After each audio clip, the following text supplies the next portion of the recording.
Hey, what's up? It's your girl Tamara, aka Girl from Harlem. And this is Ray Daniels, aka the Culture Referee. And this is the Guy Show, the Culture Report. Bop, bop, bop, bop, bop. Let's make a little noise. Step down. They're gonna make a little clappity clap. A little something. Don't want to clap.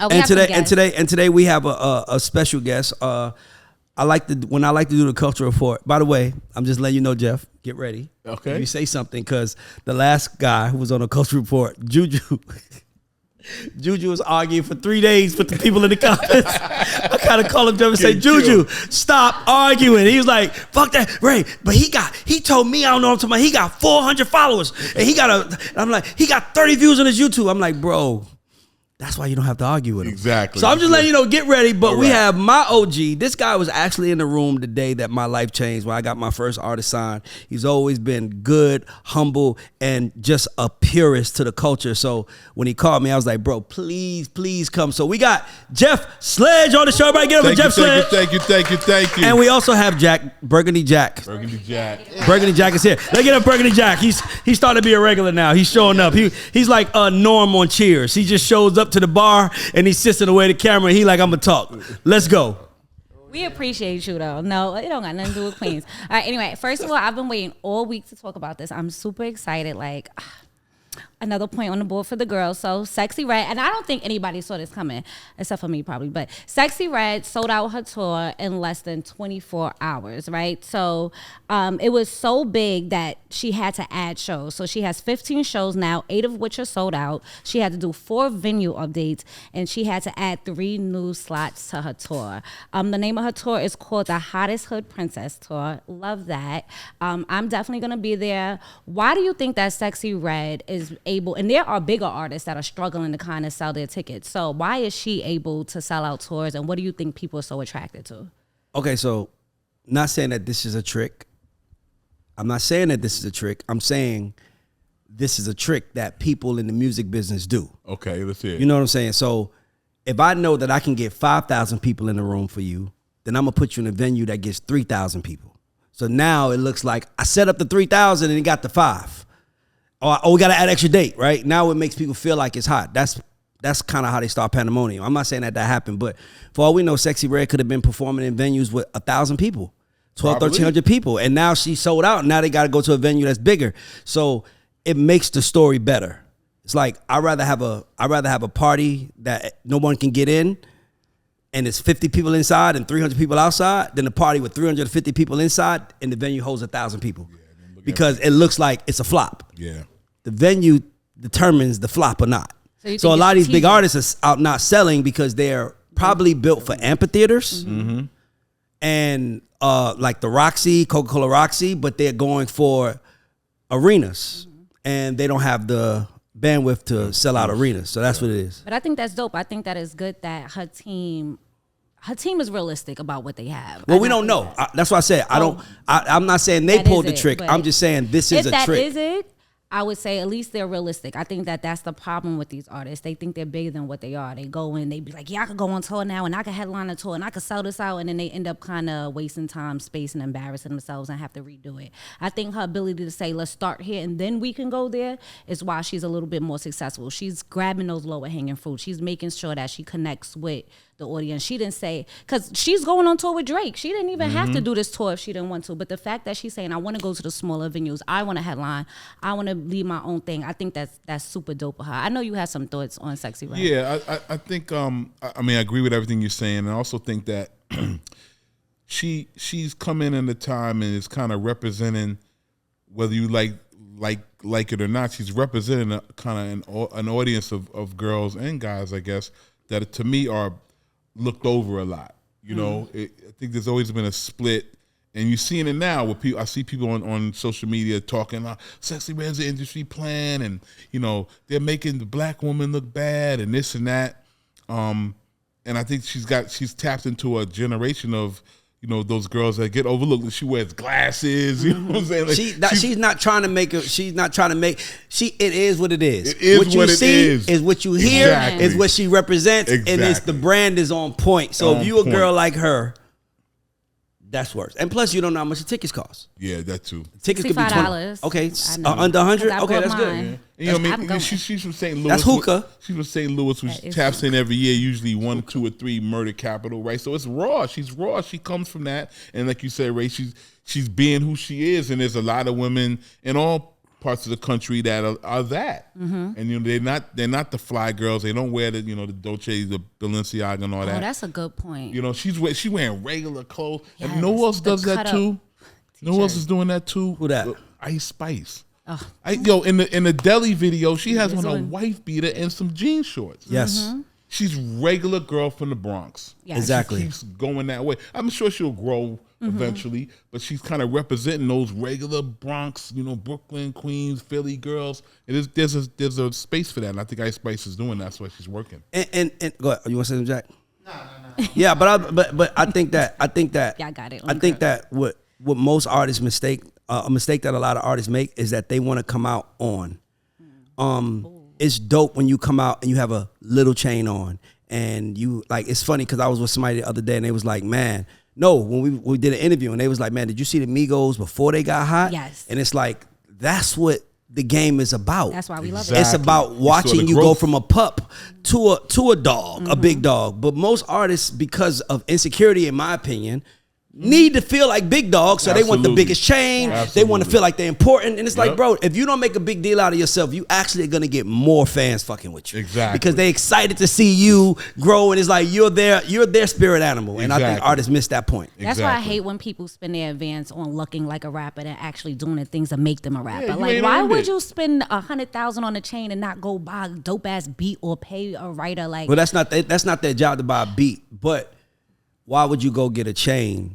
Like, you gotta just look at it. Say if I gave you $1 million and you bought a chain for $100,000. By the way, $1 million is a lot for an advance. Mm-hmm. You gotta look at it like this. I just spent 10% on a chain of the money that they say give God. That is how much time that's all God wants. Yeah. And you spent it on a chain. Crazy. 10% of your money. So when I started looking at it as percentages of my money, then it became different how I spent it. Like, hold on. Yeah, like hold on. I just got 100,000. I'm about to spend 20 on a chain. That's 20%. That's goofy. I could pay somebody else to go make some money for me. It's dumb. So work that 100 racks and build to the point where you can buy that 20 rack chain and it don't hurt. Yes, that's when you buy it, when it's not gonna hurt. But you said something. I want both of you guys to dig into it a little bit more, because I've heard this word a few times. We never actually really talked about it. Okay. So you said industry plant. Yeah. I've personally first started hearing that around the Nicki Minaj stuff, because they were saying people were designed to kind of go against her.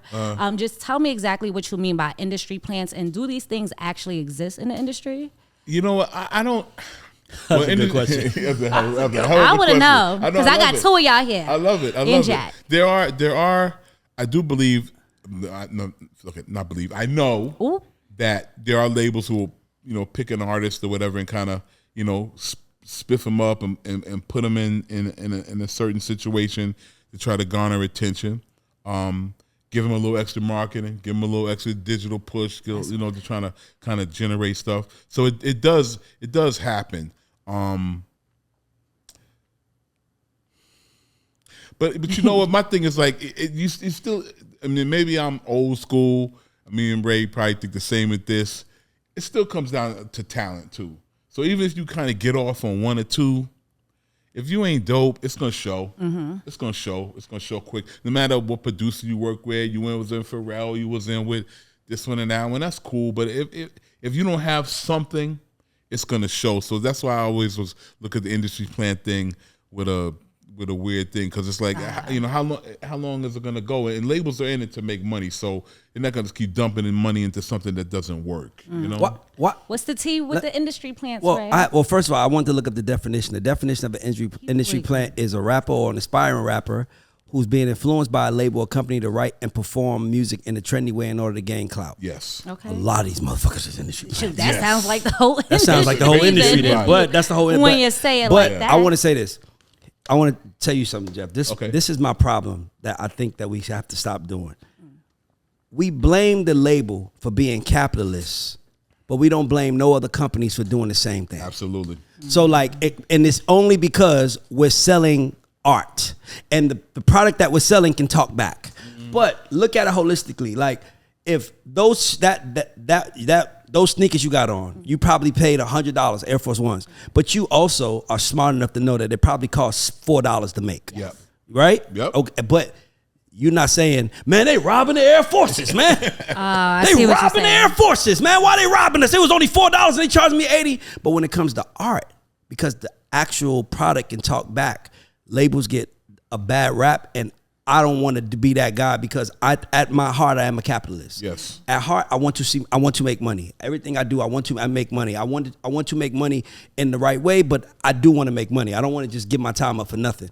So blaming the industry for these kind of artists is kind of weird. It's like, you might as well blame Nike for making Air Force Ones. It's just all white. I mean, ain't nothing to it. It's just white. You don't run in them. You know, what are you doing them? Are they performance sneakers? What? No, they just some. So we don't look at it like that. So I think that we're going to be fair. We got to be fair. And not only that, Jeff and myself have made our money from this art.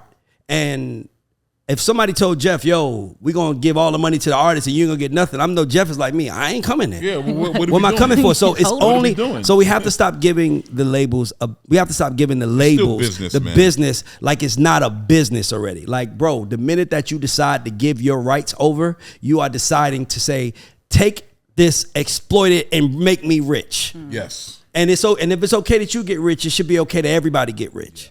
Because I feel like another thing wrong with the game, another thing to me is that we give artists too much leeway. We give artists too much respect. Meaning what? Meaning like they don't need a coach.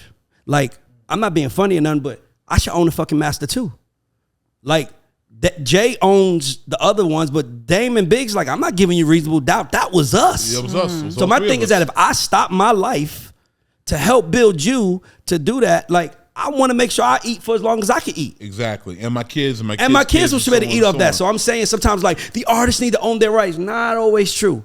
If I put the money up and I put my part up and I did mine, that's what I'm saying. Like, it's like the God show. Like, y'all know with me, like, I don't walk around here like, this Ray. Like, why y'all know this Ray shit. I don't do that. I'm like, this is us. It's us. Like, I know I'm the face with Tamira, but I appreciate Vanessa. I appreciate fucking Jordan and James and everybody. Like, I don't look at it like that. That's because I don't buy into my hype. A lot of artists buy into the hype of the game. So, like, when I signed my deal in 2004, I didn't even know you could own a master.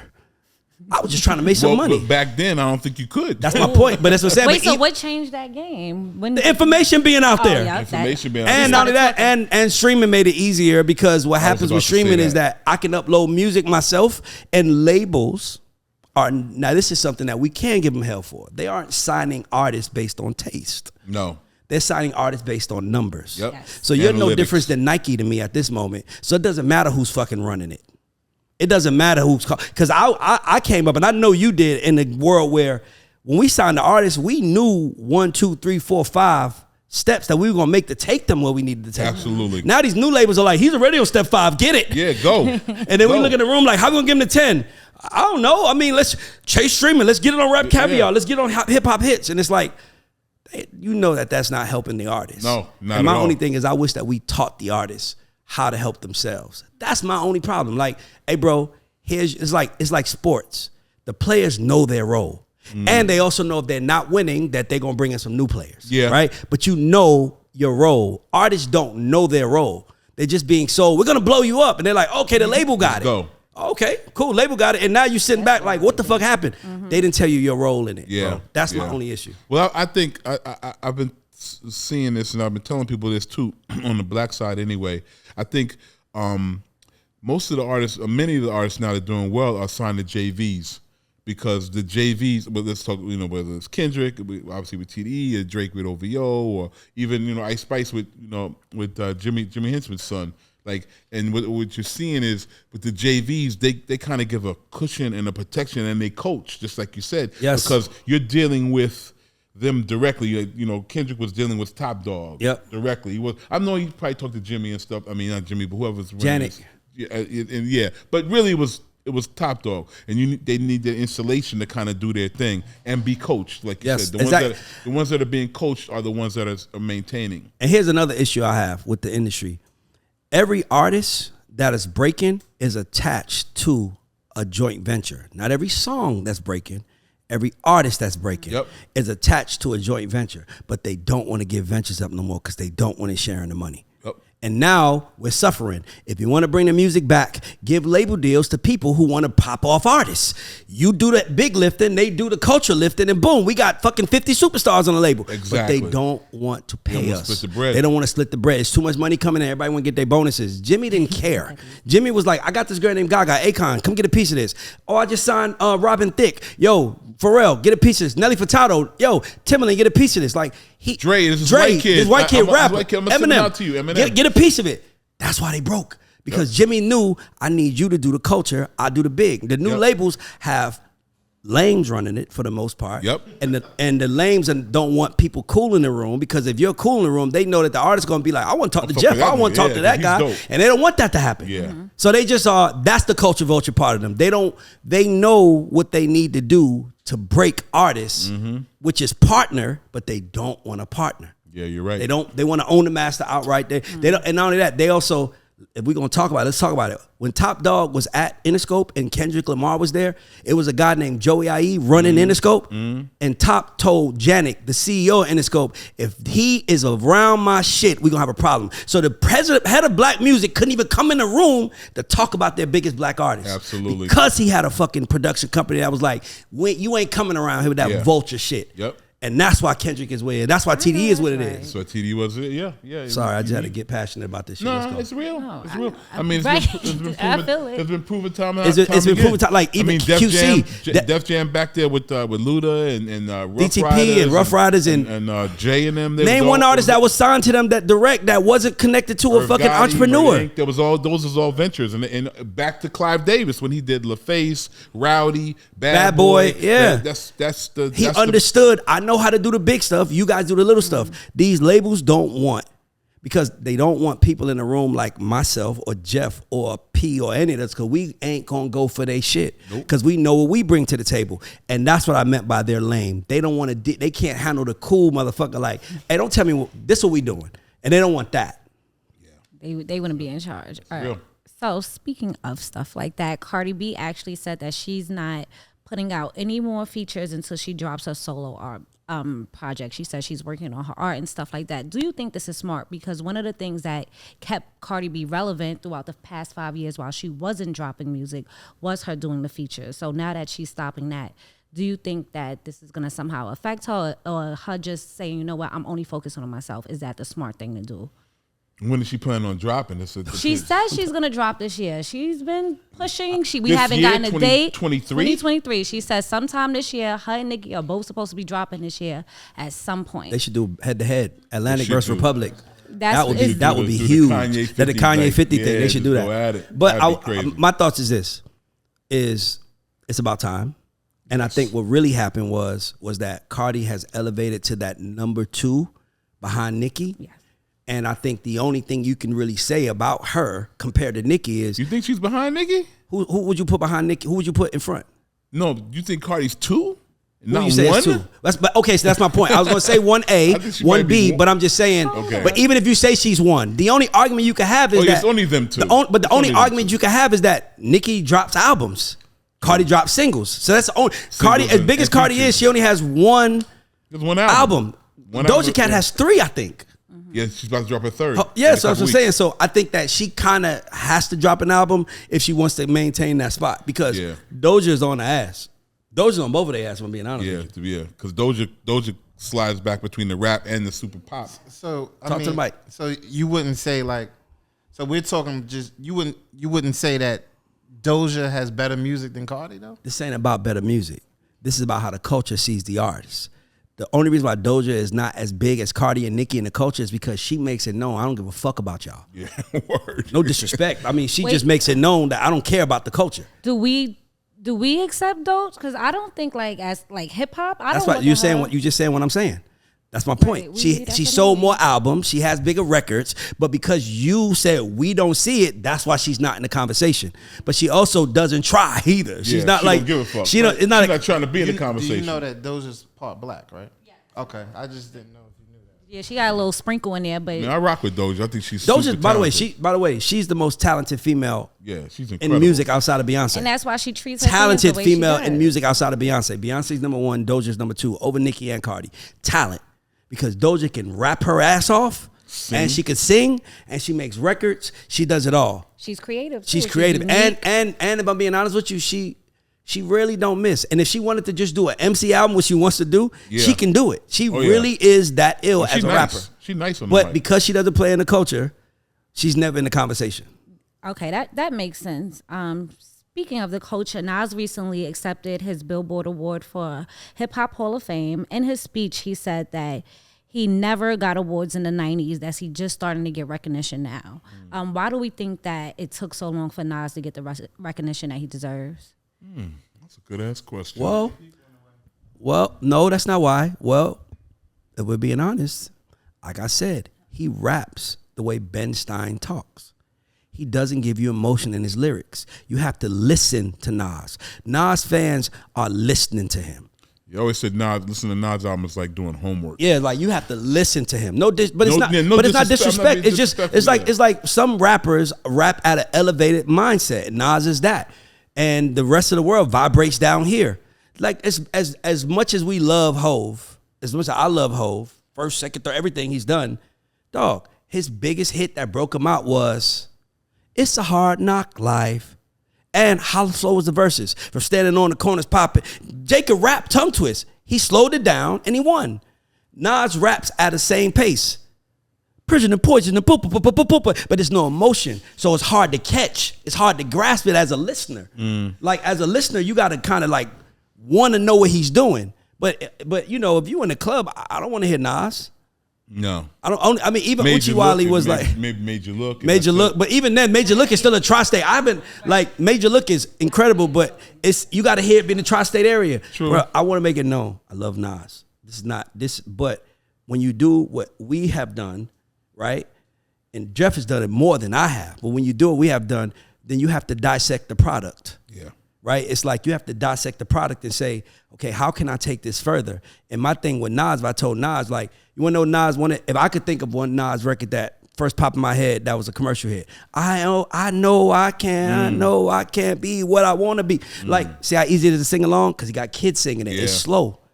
But when you hear, you know, like the other shit, it's like, bro, I'm lost. Yeah. It's heavy. It's heavy. It's I heavy. remember having when Nas first dropped, and you know, because him and Biggie came out around the same time, and I remember having mad debates, and I you know, in New York, and I was always like a Biggie person because of Biggie's, you know, Puff's production and Biggie's fun flow and the bounciness to it, and very, like I said, very easy to understand, very digestible. Whereas Nas was very like hip hop head. You know, it was like the hip hop head. And again, no disrespect, but you had to like listen to Nas. Yo, you heard that bar? It was kind of different. I'm glad you said that, but because I'm gonna say something. Every rapper in history, so let's say rap is a huge high school, right? That's what rap is. Jay was the hustler that got all the money and dealt with the cheerleader who was Beyonce. DMX was the ignorant nigga that didn't need jury. He was gonna rob you, right? Ja Rule was the talented nigga, right? The talented nigga, right? So who was Nas? The smart nigga who dated Khalees. No, he dated Khalees 10 years later. He dated Khalees like the 15 years nerd later. that dated the captain of the debate team. I was trying to make this high school. That's my point. No, let Jack answer. Jack, who is Nas? If we in high school, who is Nas? You a Queens nigga, so who's Nas? Jack, you gotta grab the mic and talk to it. I would say, and knowing Nas is the dude that's rapping at the lunchroom table, beatboxing every day. So who was that guy though? Because I just gave you 3 guys that was at the lunchroom table too. Jay was at the lunchroom table. The X was too, and so was Ja Rule. Well, I just told you who they was. Who is Nas? What do you mean? Who is Like he? when you making music, who is it for? I ask that question to artists all the time. Who I are you think- making this for? Yeah, I would say Nas is for like 5%ers, definitely that for the educated, more of the spoken educated. word. So the poetry, exactly. I know who he is, but I'm just saying. Now let's go back to high school. Who gave a fuck about the poet? Everybody cared about the hustler that drove the nicest car. Everybody cared about the street dude. You had to watch him that was going to rob you. Get And then caught Ja out was the nigga that was in front of the school singing, "Where would I be without you?" They're like, oh, he's so talented. Who's Nas? But in high school, you know, you had the poets or the smart niggas that was just cool, kind of like in between niggas that got bitches too. I agree. That's who Nas was. But I'm asking for music. Okay, so let's do this then. Let's go there. Bitches like Nas because of how he look, not because of what he says. Because Nas, only bitch song I could think he made for women was Uchiwali. Yeah. You owe me. You owe me something? Yeah. Oh, another The one. Genuine? 90s. I don't know why you play with him. Black Girl Lost. Black Girl Lost is a girl for songs? Well, not necessarily. It's not a song for girls. Okay. A song for girls is DMX, what these bitches want from a nigga. KISSING. What? Shit with the R. Kelly's on the. You digging. I mean, listen, I know. You I never heard. You said I don't. a Nas record for women, right? You're a big girl now. Come on, Let me ask you a question. You play. Come on, bro. You don't get in the car with your chicks and play Nas. They tell you turn that shit off. Put on Drake. But you'll play Drake. You'll play Hove. You'll play Ye. But nobody. I just think our problem with our culture is that we think because someone speaks higher that we can't talk about them down here, and that's bullshit. I love Nas, but Nas has. I can't. If you put a gun to my head and said recite a Nas verse, and I've heard Nas records my whole life, I couldn't recite one. Yeah, it would be difficult maybe for most people. The majority, 99%. Can you, man? Oh, I got. Hold, watch this. That's his man. Give me a Nas verse, Queens. You put me on the spot right now. Just one. I can recite a big verse, like J verse, a Ye verse. Give me a Nas verse. Tamira, don't help him. Let Queens back up Queens right now. Give me a Nas verse. It's kind Word for word. I would have to hit a song and kind of it's kind of tough. You let the whole burrow down, fam. Come on, Jeff. It's like, what are we talking about? All them Queens pages Can I tell you that be something? tagging us. But see, I want to tell y'all something. I thought he was about to go. I knew he didn't, because I know he didn't. But I'm telling you, this is why when I do work, challenge me. I can answer it. I don't just talk because some such and such. I'm talking facts as a fan of the culture. He's trying to think one now. This nigga is going I just don't know all. Where you from, by the way? I thought she was from We Queens. just got a Queens Our Queens dude representative that is out of did here, not buddy. know a Nas verse. Let me ask you a question, though. Ooh, watch this. Give him the mic. We ain't done. Oh, oops, sorry. Still getting it. We ain't done. I got money to say recite a whole verse. You got a whole verse you can recite? I can start one for you. When the Remy's in the system, finish it. You know, tell them motherfucker where I did something. That's what they be yelling. I'm a pimp by blood. Not you. That's right. you want Biggie. That was Biggie. Mommy on E, can't keep a shit. I'm trying to say, like, I can give you a J verse. Give me J verse on frontin'. Ever since he came along, acting all nonchalant in front of an audience, like he rapped to us. He didn't talk to us like a professor. He rapped to us like he was one of our people. That's why you can't recite a Nas verse. You can recite a Biggie verse. Shit, man. That's my point. That's the point why it took by the way, so long. I got to dap you now. This is why. Let me tell you why. Let me tell you what we just did. We just show you why we get paid the big bucks. Because if you can't be an A&R if you don't understand what I just did to him. That's real shit. He can argue all he wants. Fuck the argument. Let's get into real world. Give me a verse. I don't know if I can. That's all I'm saying. Yeah. That is me showing that I don't mean no disrespect. I'm just saying the truth is the truth. That's why we get paid to do. That's why I get paid to do this. I think to all these points, that's why Nas has taken a long time to kind of get to the echelon he's at now. I mean, he's partnered with Hennessy, and that's been great for him, worldwide. He's done some other things. He's Mass Appeal and all that stuff. So he's done some great partnerships. But it's taken a while for his music to kind of catch up to his looks and all the other stuff. Now it's like he's an iconic artist, and he deserves everything he's getting. But the reason it took longer than maybe Jay or Big or even down here Future or somebody like that is because it was so upper echelon. It wasn't. He doesn't rap kind of he did some on the first album on Illmatic, but after that it kind of got up here. And again, it's not. He spoke above everyone's heads. It's okay, by the way.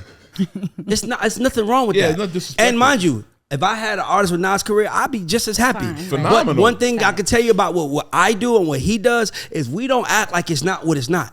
We don't walk around with an Air Force One and act like it's Gucci. We know the difference.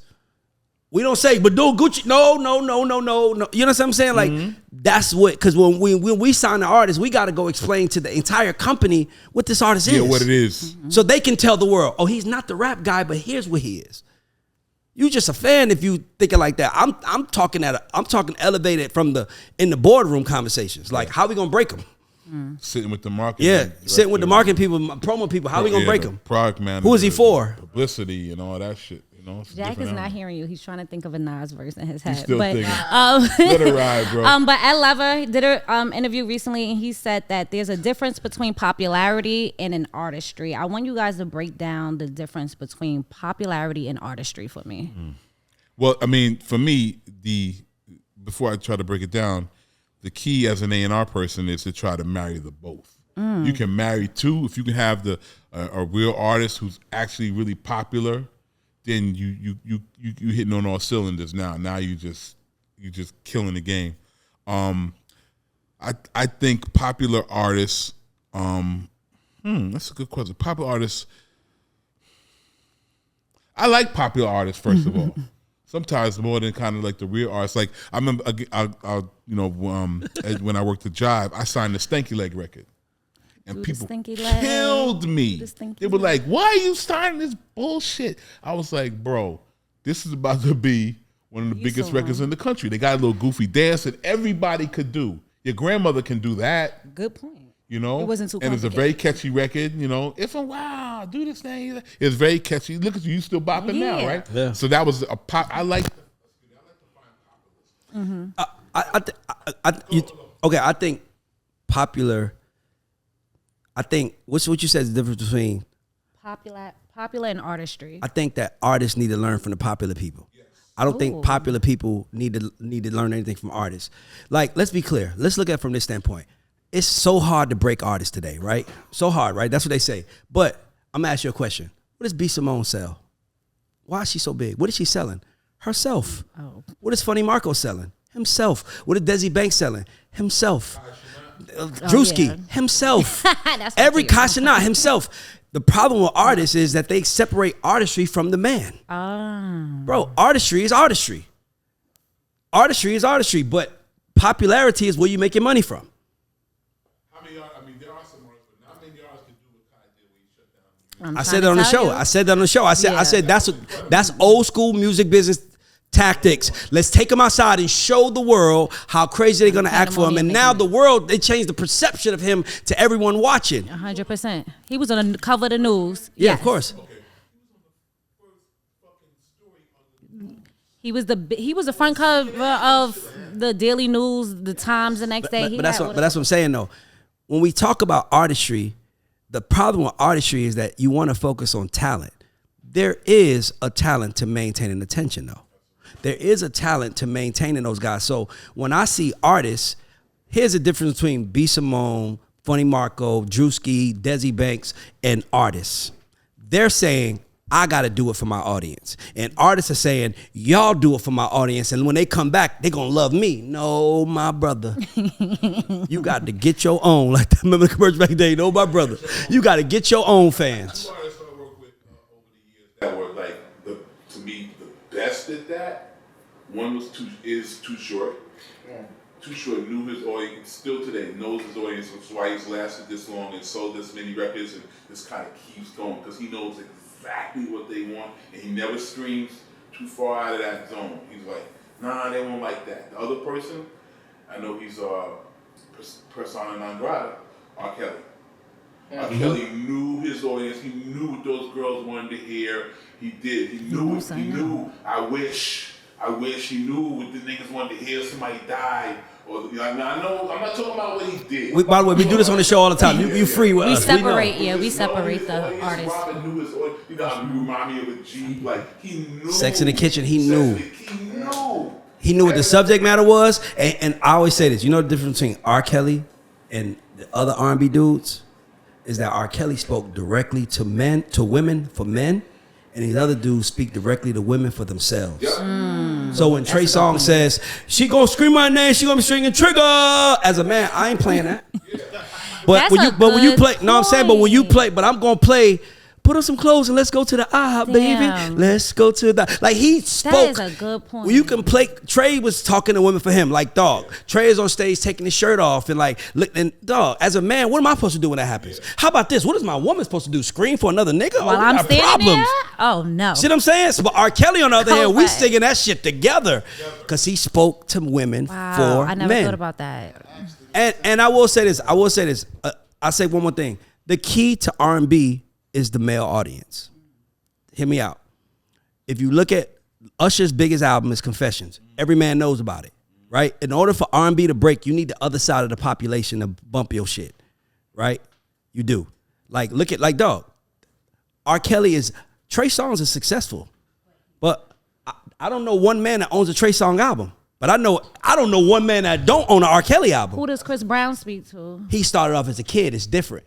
But when he come out and say, just got rich, took a broke nigga bit, like that's rap approaching. That's male adjacent. What he's doing. These hoes ain't loyal. Women, no R&B artist would have the balls of singing these hoes ain't loyal.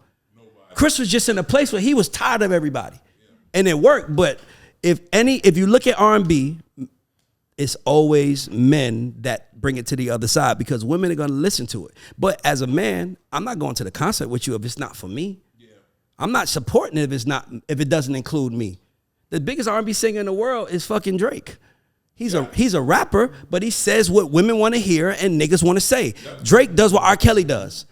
That's why it works. Everybody else is trying to find their voice. When Usher said, "This is my confession," just when I thought, what he said, my chick on the side said she got one on the way. Nigga, that's a real man conversation. That's locker room conversation. That's like nigga. That's why it worked. Mm-hmm. I can see that. Okay, so where do we want to go? Okay, I'm going to save that for the Black Father conversation because he's crazy. Oh, this is the other Godfather. You better get it right, get it tight. Okay, so I'm going to have to throw the mic away because y'all about to go in on this. T.I. recently announced his rap Mount Rushmore of trapper rappers. I want to emphasize that we're talking about trapper rappers and like that's a specific genre. So I want to ask you guys your Mount Rushmore of the trapper rappers, and we also have producers, a separate mountain for trap music producers as well. So T.I. said, I'm missing one of them. I only have Jeezy, Gucci Mane, and Future. I guess he put himself on there. He's a fourth. Of course. Okay, so that was T.I.'s rappers. And then I don't know whose list this is, but it said DJ Toomp, Shorty Red, Drummer Boy, and Zaytoven. Those were the trap producers. You guys can make your own. Let me know who's going to... Only thing I would add is that I don't think you could talk about trap rap without including Yo Gotti. Yo Gotti. I be skipping stuff. Like, just for me. Like, Yo Gotti was...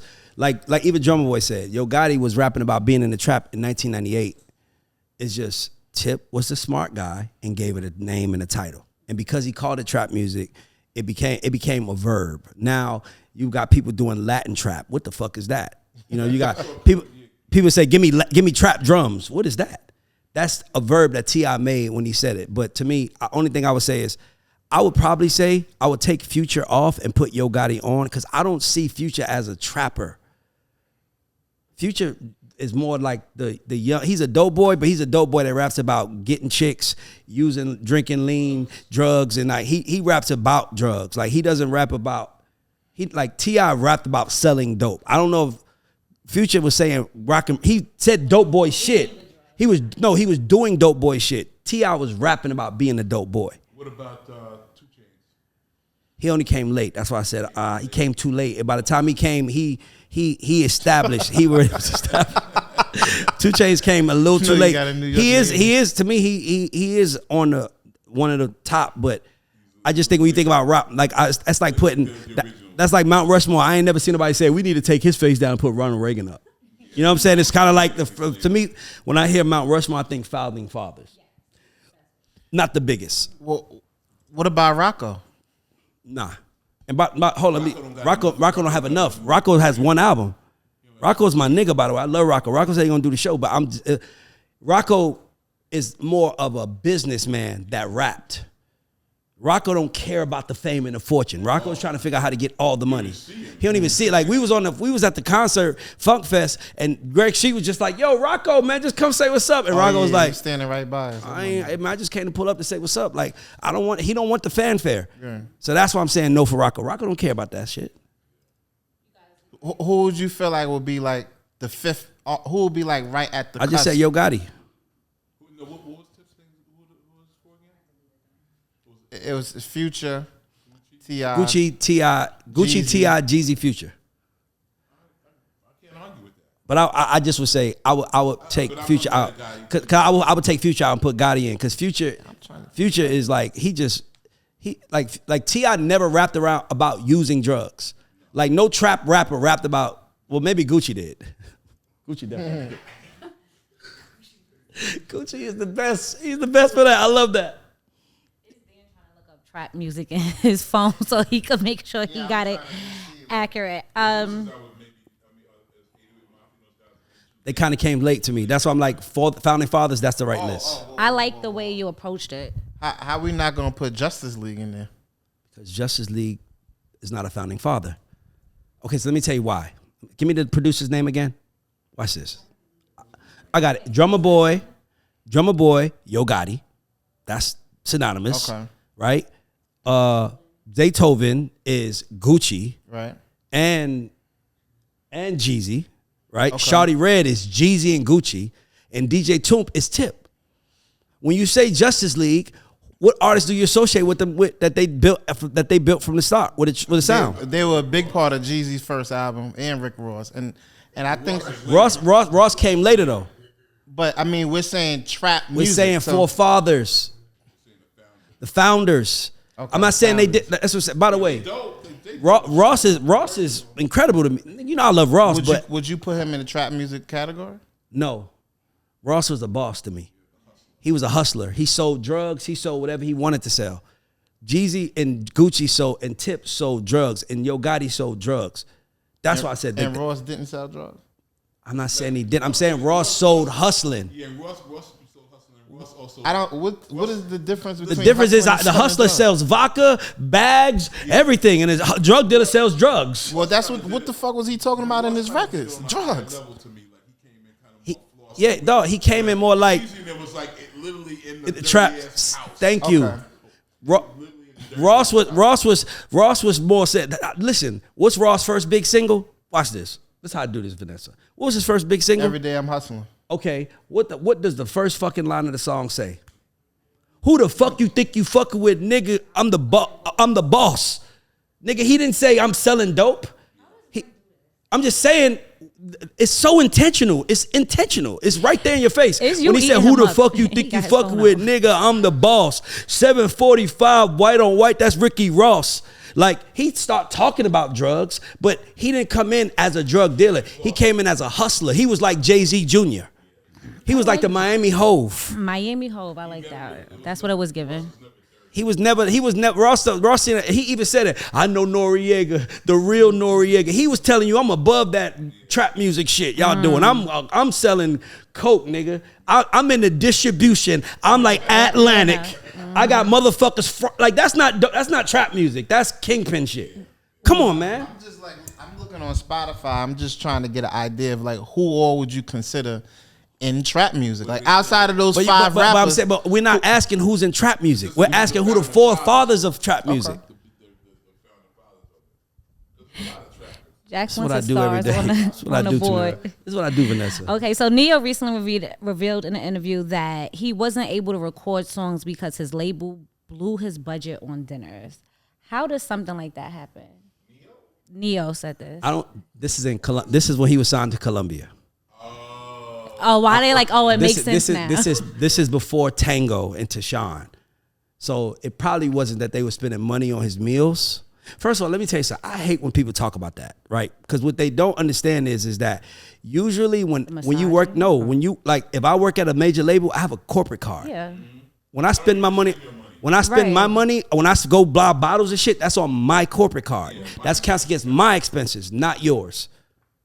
So then, why is he talking about he wasn't able to record? Once again, I just said he didn't have the proper management. Oh, he wasn't with Tango and Tashawn, so and no one wants to talk to artists. When you said that. No one wants to talk to artists. Yeah, I've had that argument before. You spending no more money. I'm like, bro, this is not coming from your budget. It's corporate. Expense account. Alrighty then. So I want to go into the music question of the week. Trinidad James said that Gunna saved male hip hop with his album A Gift and a Curse. He said, please stop saying that the summer was boring. That's a lie. That you want to make true. Gunna saved it for male hip hop. God don't make mistakes. #DAD. Do we agree that Gunna's album A Gift and a Curse is saving male hip hop right now? I think that's a stretch. Yeah, first of all, I like that album. I like that album a lot. To me, that's still the rap album of the year. To me. And I will say this is what Gunna did do. Gunna showed the importance of good music, not a great storyline, because his storyline went against him, but the music was so good that you couldn't get away from it. Yep. So with Gunna, if he saved anything, he showed rappers making good music is always sit down, focus on your project, make the best you can, and then watch the people come. I don't think he didn't save rap, but he definitely showed us that. He definitely showed. Remember when he first came out? He shot footage of people in the club not dancing to his music. It was everywhere. It was like people not dancing to his music in the club. When the music came on, everybody stopped dancing. Hey brother, let me tell you something. A bop is a bop. A bop is a bop. It's a burger is a burger. It's like Gunna, he's Chick-fil-A. I don't give a fuck what Chick-fil-A say about any LGBT. They gonna eat that chicken. And I don't give a fuck what they say Gunna did. He sold out. He did this. Okay, when Fuck You Mean come on, what are you doing? Rapping that shit word for word. Boom. That's what he showed us. Exactly. I don't even know the words. All right. So now for the fun part, we're going to go to the American Godfathers section. The Godfather. Okay. Oh, just the Godfather. Excuse Fathers. me. Fathers with an S. Okay. Everybody. How do we feel about transgender teachers being in schools? Wow. Look, my thing is this, man. I'll get something a little different. None of that stuff bothers me. Mm-hmm. You know, I don't know if it's, you okay? I don't know what it is. That stuff doesn't bother me as long as the person is doing their job or whatever, like because I don't think children really get that confused. Mm-hmm. I think they that's Mr. Jackson. All they care about is how you treat them. Exactly. Mm-hmm. And they're not going to all of a sudden start wearing a dress because Mr. Jackson wears a dress. I don't think... Go ahead, Ray. I agree with you. I don't have a problem with it, but what I do have a problem with is if you have a beard and a voice like mine and you're saying, call me Mrs. As a grown man, I'm confused. I'd be confused. As a grown man, I'm confused. So I'm just imagining a 8-year-old and how they feel. So for me, it's like, bro, let me ask you a question. We all went to school in here, right? See, this is my problem with the whole trans conversation. We all went to school, right? Did anybody worry about whether their teacher was gay or who they was fucking or anything?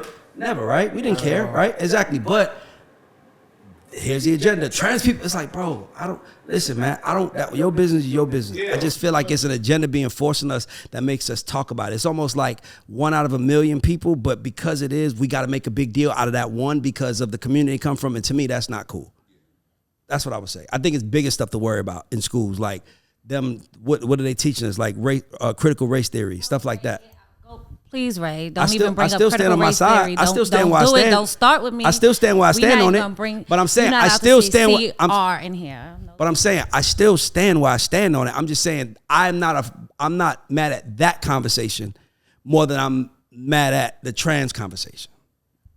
Do you talk to your kids about racism while we're here? I have. At what age did you start having those conversations? Probably about 11 or 12. Seems realistic. Okay, moving on. No, you can't do that. Don't do that. I said that I want to talk. I think it's dangerous to sit in class and talk about race relations with kids that are not mature enough to understand that those are old days and here's new days. And only that, let me ask you a question. Were you shocked when Obama won? Yeah. Exactly, right? No, everybody was shocked, right? You know why we were shocked? Because we know our history. My kid ain't gonna be shocked because he don't care about that. That's all I'm saying is that if the history is gonna hurt us, I don't want to hear it now. But sometimes your kids might not even go out and vote because they don't understand the struggle that that's people 18. went. When they're 18, they'll know. My 14 and 6. But I'm saying I'll tell my son about it when he about 16. I'll say, man, you know we were slaves, right? Blah blah blah blah blah. But my son sees white people outside doing the lawn work. That's his perspective on life. My son looks out his window and sees 6 white people doing our lawn every day, calling his dad. You know how much more can he I would finish, appreciate please? it Can I if finish? he knew that we used to be the Can I ones doing finish? My son sat. He sees white people call his dad Mr. Daniels. He doesn't think he's less than. Growing up, we thought we were less than because of everything that we heard about history. So all I'm saying is that if I feel like there's a time and a place, and I don't think that's in elementary school or middle school. That's all I'm saying. I didn't grow up thinking I was less than because I was taught slavery. I actually thought I was more resilient. I knew that I had stuff built inside of me that made me stronger, and that like I appreciate so much more in life because I knew what my ancestors had to do to make sure I was able to do it. I probably would have never voted when I turned 18, if I didn't know that was something that my ancestors fought for. We're so disconnected from it now. Like, people be like, who really votes? All that shit is fake, blah, blah, blah, blah. I don't even care if it's really fake or if the votes really matter or if they rigging elections. I go out to vote simply because I know my ancestors fought for it. So there's certain things that I do just out of respect and honor of those who came before me. So that's why, personally, I think it's important. I think when kids know, like, we had nothing and we fought and we got here and we were able to do it with this, it gives you a sense of empowerment. It's all about how you teach it to the kids. Who taught you? It was a plethora. I actually went to a town. You said you grew up feeling excellent. Who taught you that? A community. So my mom, I came from a really good school. There we go. You just proved my point. I'm saying you should be able to do it at home how you want to do it. I'm saying sitting 15 black kids and 15 white kids in the classroom saying, man, your people sold their people. They might be, I'm a fuck. You know what I mean? Like, I know how I felt when I saw Higher Learning as a kid. I want to fuck somebody white up. I wasn't mature enough to understand it was just a movie. So my thing is that right now what we need more in America, anything, is us coming together. And what we have right now is separation. And the reason why we have separation is because everybody's arguing over stupid shit. Bro, we all the same. If aliens came, we all fighting them together. You know what I'm saying? Not so me, I'm going to the projects. I was saying, but my thing is that, my only thing is that I just feel like you shouldn't tell a kid about slavery until later. Like, let me ask you a question. I'm gonna ask you a question. You don't have kids right now. You don't have kids. I'm gonna ask you a question. You ever seen 12 Years a Slave? Yes. How would your child have to be for you to take them to see that movie? I didn't finish watching it. I couldn't watch it. How old were you when you watched it? Like in your early 20s? I was a good age. I don't remember. That's my point. And you still didn't want to see it. Mm-hmm. So, but you're still saying we need to teach the kids about it. And I also said it's about how you teach them. Yeah, but how you gonna teach them? You can't teach black kids or white kids differently. I don't need to know how extensive it was. Why? That's for later, like you said. But they do need to know that there's a part of our history that wasn't as pretty. We have to understand what we went through to be here. Why we read, write, and. I understand the whole thing, but like, it seems like black folks is the only ones who do that. The Jewish community teaches, about the Holocaust and things like that. They do. The Asian community teaches about whatever happened with them, and so on and so on and so on. We're the only ones that's like, we don't want to tell our kids where we came from, but it seems that all these other communities are not. I want to tell you why. No, I can tell you why. I can tell you why. Because you're right, by the way. But here's the difference. The Jews came out on top, and so did the Asians. Blacks didn't yet. So you're telling people who ain't on top about the struggle and now you start looking, realize why I'm here is because of how this shit was set up. This is the only difference. I do agree with you, but I'm saying the Jews had a plan. What's our plan? I know what our plan is, but I'm saying, but not telling them, not hiding it from our youth. I don't think accomplishes anything. It just kind of keeps them like in a zombie state. No, but hiding is different. Hiding means that I know it's over there and I'm putting it away. I'm not saying hiding. If my son is 11 years old and he asks me about it, I'll tell him. I'm just talking about in schools. That's what I'm talking about. That's what I'm talking about. Whatevs. Anyway, speaking of in schools, Plies reacted to Atlanta high school football coach being arrested for punching a player in the stomach. He said, how as coaches, you grown, curse word, men out here cussing out 7, 8, and 9-year-old kids. As a leader of young men, what are you preparing them for? Prison? Because people aren't going to talk to them like that in corporate America. You don't talk to people like that you love on any level. How do we feel about, one, his statement, and two, about coaches and how they tend to raise our kids? Because they do tend to have a little bit more aggressive. And I think with sports, you do have to have a certain level of aggression. By the way, that coach's name is Carl Sledge. Really? Your cousin? I Thought it was his cousin. I know that. I saw it in the paper. I was like, And I just know this. He ain't punch a kid who has his father in the house. That's a fact. So for me, it's like, Or uncle. how do I feel about that? Ain't no man going to yell at my son. You yell at my son, we got to yell at me like that. You're not going to yell at my son. And then punch him in the stomach. That's what I'm saying. So, I just think that, it's unfortunate. That's why fathers need to be in the house. and I don't think punching that kid in the stomach was gonna make him play better. What did that happen at? Here? Yeah. That shit would have never happened Really? in New York. Crazy. Nigga would have got jumped. He would have had the whole block outside. He would have got $150 as soon as he came out going to his car. He would True. been a rap for him. Sorry, guys, I gotta get my note together. Okay, so I want to talk about the culture corner. We all live in Atlanta right now. Have you guys ever been to Lake Lanier? Anybody? Never. Never. Yes. Okay. Okay, so I've been there once, but that's neither here nor there. Another, somebody else drowned this week, and a 23-year-old. Another one? Yeah. So he never came back up. So that about 7 this summer. Don't quote me on it, but I'm pretty sure we're at 7 this summer. Is it time for us to drown this lake? And why do you think people keep going back there? Curiosity killed the cat. Yeah, I mean, I think it's curiosity. It's either that or just sheer stupidity. Cause I'm not going on a block that I know niggas 4, 5, 6 niggas done got killed on. So can you imagine going to a lake? Like, how stupid is that? I don't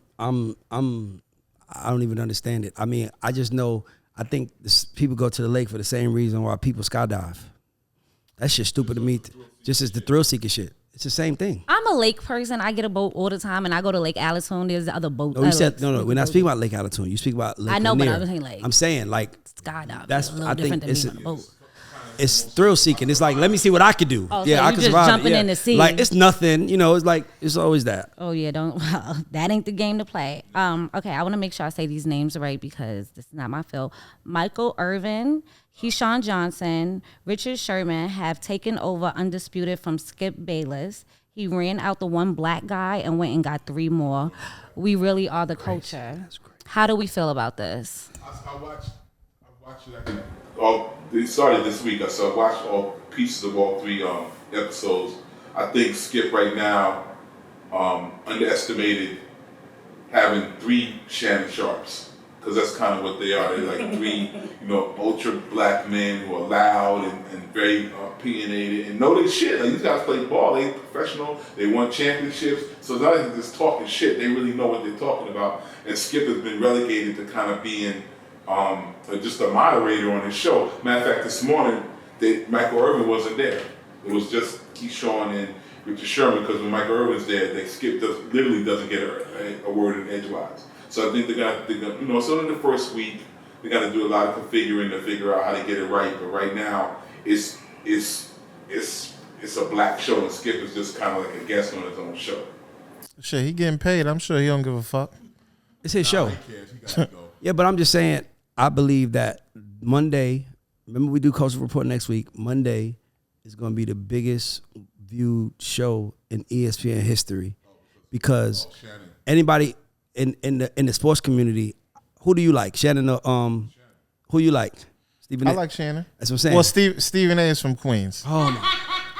So yeah. I mean, Never call me biased again. I don't like everything that he says, but I gotta rep for him. That's a fact. I'm just, but we know you from Queens. But Stephen A is too. So I know he is, but I'm asking, who do you like the best?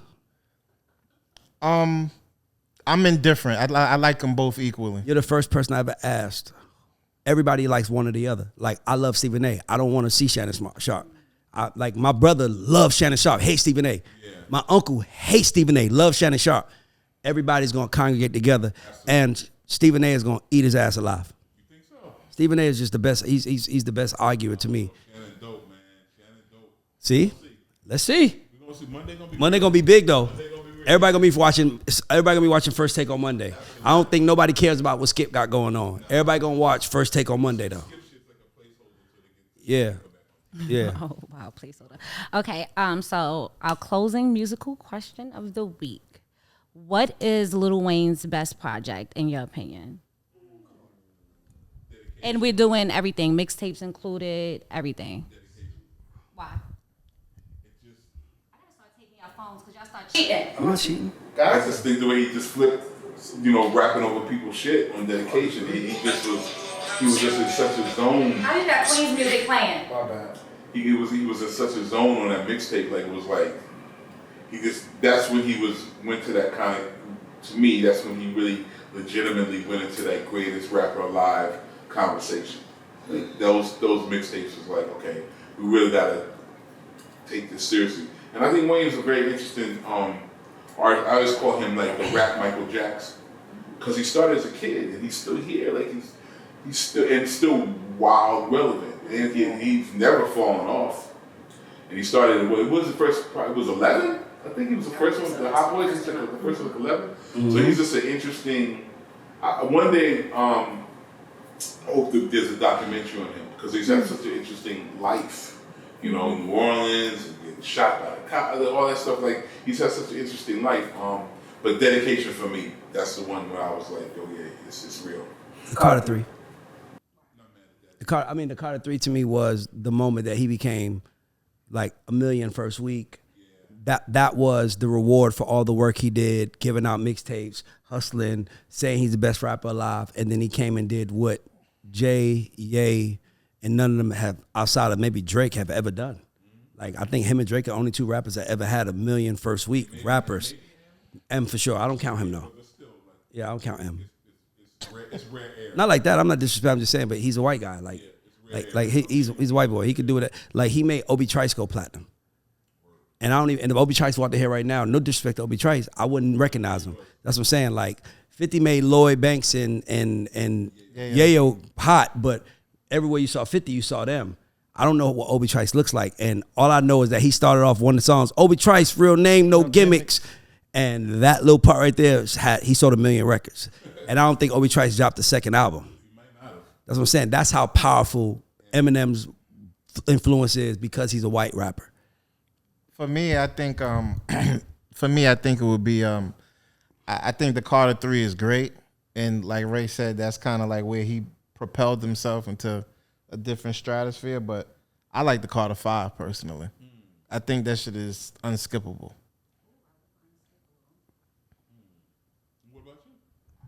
Well, for me, I'm always worried about saying my opinion because they're like, whatever. But No Ceilings is one of my favorite projects by Lil Wayne. That's when I started listening to him as a rapper. I really got into his wordplay, and I just loved what he was doing with taking every beat hot and turning it into his own. And he was the first one I remember doing stuff like that, doing full projects with other people's beats, like pretty much doing snatchies. And I could do this better, and it's gonna be lyrical. And I don't need the whole formula. I could just go straight bars. So I really, really enjoyed No Ceilings. That's what made me started paying attention to him as a rapper. Okay, guys. So that is a wrap for our Culture Report. Unless anybody has anything they want to throw out there. No? Okay. Oh, hold on. Jack got something. I bet you it has something to do with 50 Cent and Queen. No. I got something I want to throw out there.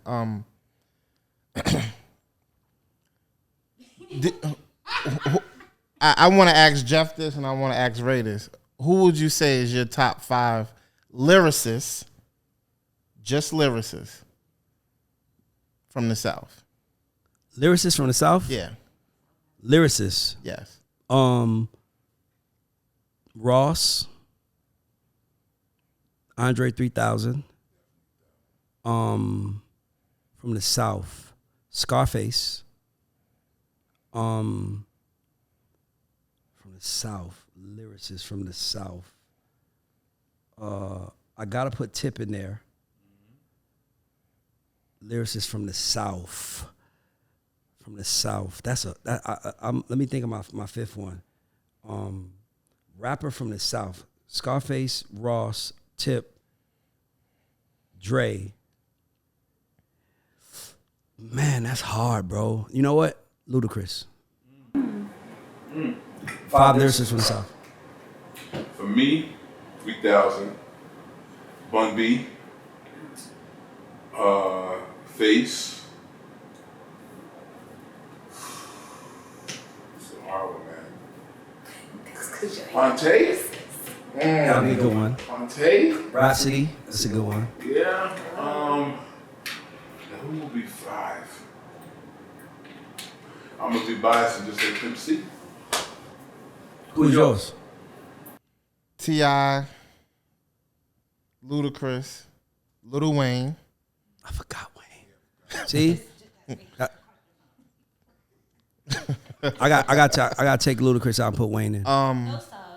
See, hey, listen, I'm about to leave. Y'all pissing me off. Now I'm being for real, man. Y'all, I don't like this smart shit. Rick Ross. Stop that shit. I don't like that shit because I feel like you post some shit on me, then you say don't look it up, but then I can't. It's like you want to hold me accountable, but nobody's gonna be arguing with you. They're gonna be arguing with me. So so Lil Wayne, Ludacris, Tip, Rick Ross, and technically J. Cole. Oh, that's another one. That was a good technical. I see you getting them on the technicality. Now, Virginia, that's a hard one. Cause I do too, because as a New Yorker, we start Virginia. Anything below DC is the South. Yeah. I agree. They don't. Wait, I forgot one thing that I meant to ask you guys about. Boosie made a diss track towards his daughter. And so he's going off on the daughter and the baby mother. As a father and as people in the music industry, you guys have to respect the fact that he's using his music as art and as an outlet, but is this taking it too far? I didn't like it. I mean, again, he's an artist. He's entitled to rap about what he wants to rap about. But I didn't like bringing the daughter into it because I think, how old is the daughter now? 18, 19? Yeah, she's still pretty young. She's still a teen. Yeah, it's something that's going to last forever. And I don't know what this means if, as far as their relationship goes, maybe she's 25, that record's gonna last forever. She's gonna be that person. I didn't like that. I would have advised against that. I also didn't like the fact that the daughter was arguing on Instagram with her father, and the mother was in the background hyping her up. I didn't like that. Yeah, I don't like the whole scenario. I don't like none of it. I don't want to know about none of that. That's their family business that should be offline. Bro, you know how hard it is to have money around poor people? Like, I know that sounds Pocket watching. No, I just know that sounds like sad story, but you know how hard it is to have money around poor people? Because they always think you have more than you have. They always think you could do more than what you're doing. And because you're helping them, you're handicapping them. Because now they don't even understand what the real world looks like. So like, and I can speak from experience, just like, when you start helping people and spoiling them, they don't appreciate life. They hate you in the end. So like the fact that she hates her father, feels the way she feels about her father, but baby girl, no disrespect to nobody going on. If your father was Mike that worked across the street, nobody would give a fuck. Like at the end of the day, Boosie is the brand, and Boosie is who y'all care about. Who we care about. Boosie is our only interest in y'all situation. And I hate when people don't have that respect for that person because he can put the light on anybody else. And he's still choosing to stay in it with you. And that's a blessing because if he switches up and goes to fuck with somebody else, not you, it don't matter like how it goes. Like, so for me, I just feel like people resent successful people when they're in their proximity because they count on them, and hey, if this is my brand, you're gonna do it my way. If I'm spending all the money, you gotta do it my way. And if we're gonna do it your way, then you spend the money then. Then you gotta ante up, and no one wants to do that, right? So it's like, and then now the little girl, Boosie also is like, come stay with me, daughter. The little girl mother probably ain't, it's so much to it. It's so much to it. And the reality is the only reason why it matters is because his name is Lil Boosie and he's a famous rapper. So out of respect for him, shut the fuck up. Out of respect for him, that's all. Out of respect for him, be quiet. That's like literally, you never fuck up the money. Right. And in our community, we tend to forget that part of it. I don't give a fuck you got money. You should. Right. You better. You better. Especially if that's Because your there's some bread and people out here really struggling right now and would die to have Boosie as their dad and be coming to clean the house and do anything. And it's your dad and you disrespecting him. And I promise you this. I promise you, 5 years from now, she gonna regret it. Even if they ain't cool. Even if they ain't cool, she gonna regret it because she gonna realize like, damn, bro, it's hard out here, man. It's hard out here. It's hard out here. I try to convey this to my kids all the time. You're lucky. Don't never take that for granted because it's some kids out here who wish they had their dad. I was one of them. You know what I'm saying? So that's why I always tell my son, I'm always trying to get that to him. But I just hate when I see the breadwinner be disrespected. You never disrespect the breadwinner. Don't ever disrespect the nigga that's bringing in the money. Agreed. Better respect the coin. Okay, you got something to say? I was gonna say something, but forget it. What you gonna say? Now, I was gonna ask, what is your top 5 diss tracks of all time? You ain't say you gonna ask a question. You say you was gonna Hey, I say had something. There's a big. No, you say I gotta ask something. We'd be like, wait. You say I gotta say something. We think you gonna wrap it up in an anecdote. Nah, I'm not. I don't get into family stuff. I don't have kids. So I'm not gonna get into it. You gotta stay. I can't lie. I can't think of. I know Tupac Hit 'Em Up is number 1. That's all I will say. It's number 1. And I think we did this on the Guy Show already. We did. I need y'all to start watching so y'all can know what has been covered. Okay, so thank you so much for taking the time out to be here with us today. Superly appreciate it. Hope it's not your last time. Oh, it won't be. Okay, guys, all you guys out there, make sure you guys are subscribed to our YouTube channels. You're sharing our content, you're commenting, you're liking, you're saving, you're sending it to a friend, tell a friend to tell a friend. Shout out to our sponsors, Tote and Carry and Yoko Vodka. If you guys want to be a part of the team, DM us. Let us know what suggestions you got and leave us comments in any of the videos you see out there. This is the Guy Show. This is the Guy Show. We out.